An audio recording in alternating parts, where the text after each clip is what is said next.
কথা বলুক। তোর এরপরে আর কি প্রমাণ লাগবে? বেরো 3 তারিখে 3 তারিখ বলছো?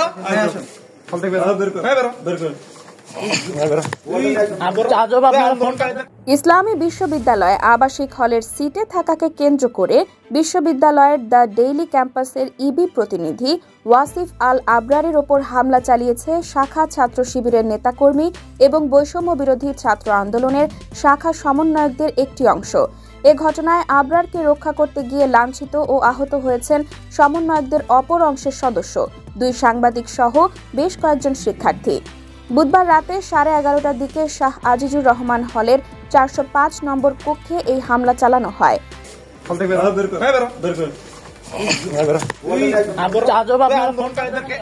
ভুক্তভোগী আবরার জানান, হল থেকে সিট না পেয়ে তিনি একজন সিনিয়রের বেডে অবস্থান করছিলেন। এ সময় শিবিরের কর্মীরা তার কক্ষে ঢুকে সিট নিয়ে জিজ্ঞাসাবাদ শুরু করে এবং ছাত্রলীগ সংশ্লিষ্টতার অভিযোগ তুলে তাকে মারধর করে। আবরারকে বাঁচাতে এগিয়ে এলে আরও অন্তত 10 জন শিক্ষার্থী লাঞ্ছিত ও আহত হন। পরে তাকে কুষ্টিয়া সদর হাসপাতালে ভর্তি করা হয়।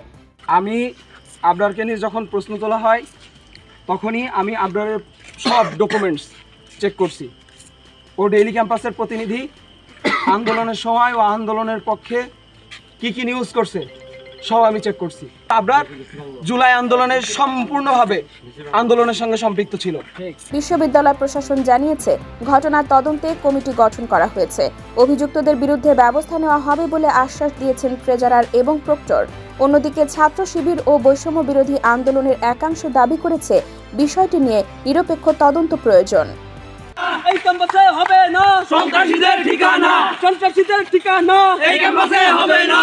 ঘরে বাহিরে আমার ভাই হাসপাতালে, আমার ভাই হাসপাতালে, ঘরে বাহিরে।